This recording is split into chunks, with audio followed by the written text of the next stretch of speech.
Bom dia, pessoal. Eu sou Leonardo Luiz Haskremer e hoje eu vim falar uma última vez sobre Helluva Boss. Esse aqui vai ser o meu desabafo final, ok? Beleza. Eu vou pontuar ponto a ponto as coisas que me incomodam nessa série. Eu não pretendo mais falar sobre Helluva Boss nesse canal, ok? Vamos lá. Primeiro, vamos começar com os furos de roteiro. Os furos de roteiro nessa série tem de monte, né? Porque vamos começar com o mais gritante, que é o relacionamento do Stolas com o Blitz. Na primeira temporada, a relação do Blitz com o Stolas era meramente, vocês sabem a palavra, e o Blitz sempre se mostrava cansado e o Stolas só falava de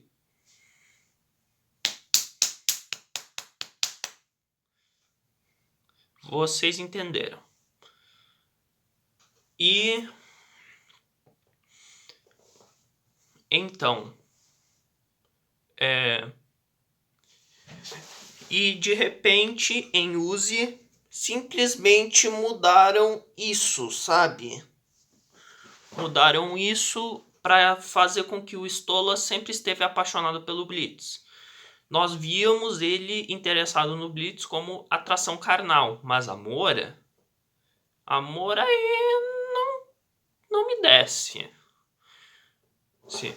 E não foi algo natural, sabe? Foi algo forçado. Pra o Stolas não parecer um Valentino da vida, entendem? O próximo furo de roteiro é o Moxie. O Moxie, na primeira temporada, ele, lá em Murder Family, ele conseguiu se desamarrar sozinho. Sozinho, quando as crianças lá do capiroto estavam lá prendendo ele numa espécie de porão. Ele consegue se desamarrar, mas na segunda, ele simplesmente desaprende isso. É como se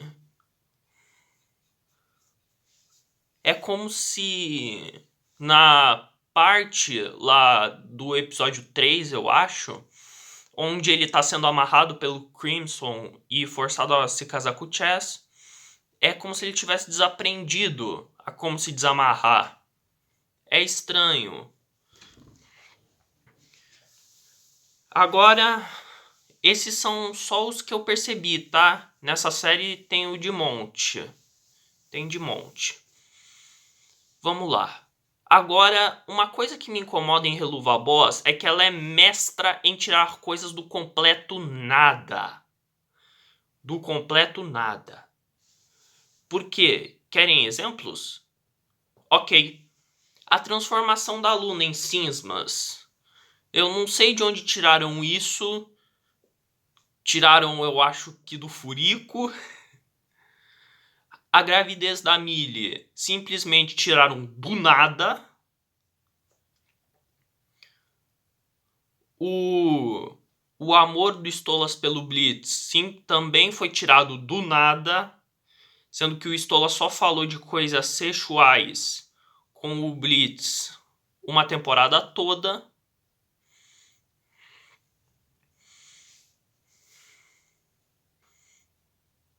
Tá?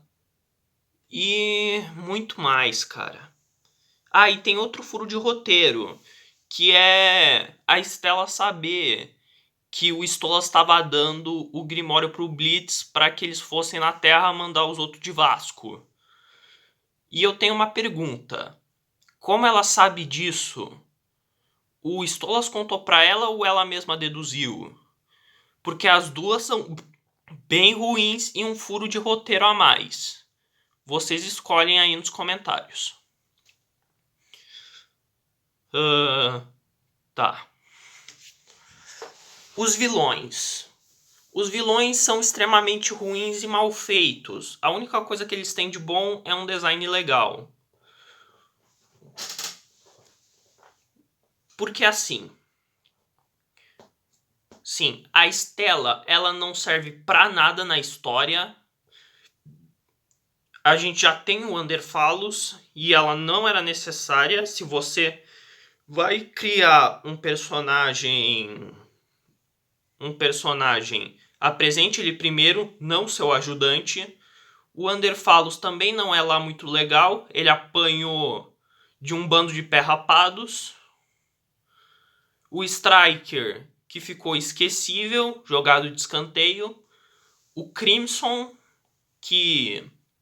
Alguém lembra dele? Sério, alguém lembra dele? Os Querubins e os Dorks. Eles simplesmente não precisavam estar ali. Eu acho que os Querubins e os Dorks, eles... A Vivi não sabia o que fazer com eles, sabe? É que assim, Helluva Boss foi concedida primeiramente como uma série episódica, não uma série de romance contínua e tudo mais. Então, os querubins e os dorks foram introduzidos quando a série ainda estava nesse nicho. Mas só que quando se tornar se tornou um romance, a Vivi não planejou isso. Ou duas uma, ou ela não planejou, ou ela é péssima em escrever. É uma das duas opções. E também, uma coisa que eu percebi é que parece que os vilões, você é forçado a odiar eles. Sabe? Não é algo natural como Scar, Jafar, Úrsula. Não é. Eu vou dar um exemplo aqui. O John Walker de Falcão e o Soldado Invernal. É como se ele é como se eles, os vilões de Helluva Boss, fossem meros artifícios de roteiro, não serem personagens de fato. Eu vou falar um pouquinho sobre o John Walker. O John Walker, ele é um personagem cinza. E você fica querendo saber mais dele. E ele não é forçado a ser odiado. Não. Tem muita gente que gosta e muita gente que odeia ele. Eu vou dar exemplos aqui. Nós sabemos a relação que o John tem com o Lemar.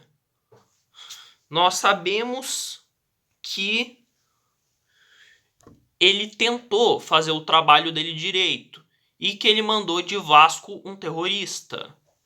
E a própria série deixa você escolher entre odiá-lo ou amá-lo. Porque assim, ele manchar o escudo do Capitão América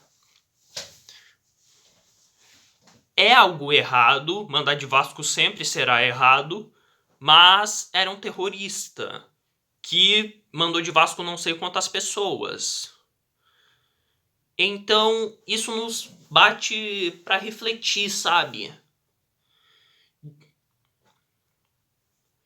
E agora, comparando os vilões clássicos da Disney com os vilões de Helluva Boss, é que eles não têm o tchan dos vilões da Disney, sabe?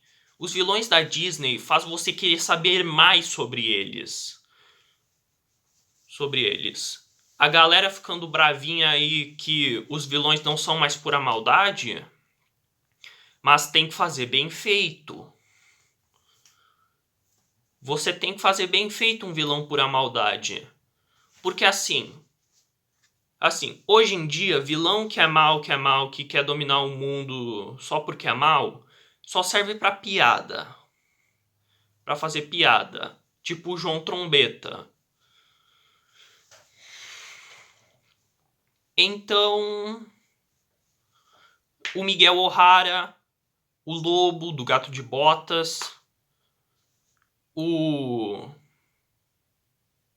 Tai Lung de Kung Fu Panda, todos eles são vilões extremamente amados e que tem uma motivação por trás. Entendem? Não é questão de ser justificável ou não.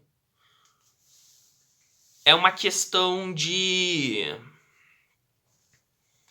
ser bem escrito, entendem? E os vilões de Helluva Boss são mal escritos pra caralho, meu. São as maiores decepções da minha vida. Somente atrás de mim, né? Mas vamos lá. Um ponto que eu quero falar é a relação do Stolas e do Blitz. E eu quero questionar os fãs de Stolitz, né? Por que vocês gostam desse chip? Entendem? Eu quero saber se é porque os desenhos ficam bonitos juntos, se é porque a relação deles é legal, se eles têm química. Pra mim eles não têm, pra mim eles são um casal horrível, baseado em uma relação tóxica, principalmente culpa do Stolas. Mas eu quero perguntar a vocês, eu quero que vocês comentem nos comentários aí, fãs de Stolitz. Por que vocês shippam eles? Eu vou estar lendo todos. Ok? É porque a relação deles era meramente, vocês sabem o que, e era baseado em um trato. Tipo, se vocês que são meninas, se um cara é um casal extremamente fetichista, sabe? E que dificilmente seria apoiado se o Blitz fosse uma mulher. Imagina só. Imagine o Stolas como um velho da lancha que deixa o sustento de uma mulher na mão dele, literalmente coagindo ela a fazer o com ele. Isso é coerção sexual, isso é coerção e é crime, caso não saibam.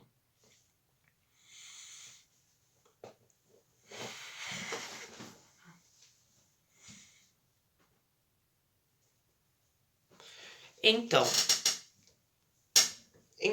a minha última crítica a Helluva Boss é o fandom hipócrita. E é porque eles assim, eles reclamam de Youth Campers porque descaracterizaram o Moxie. Transformaram um cara tímido, mas ao mesmo tempo legal, em um cara babaca. Mas em Uzi fizeram o contrário com o Stolas. Transformaram ele de um cara babaca para um cara tímido e um fanboy Daí então eu me peguei pensando nisso, sabe?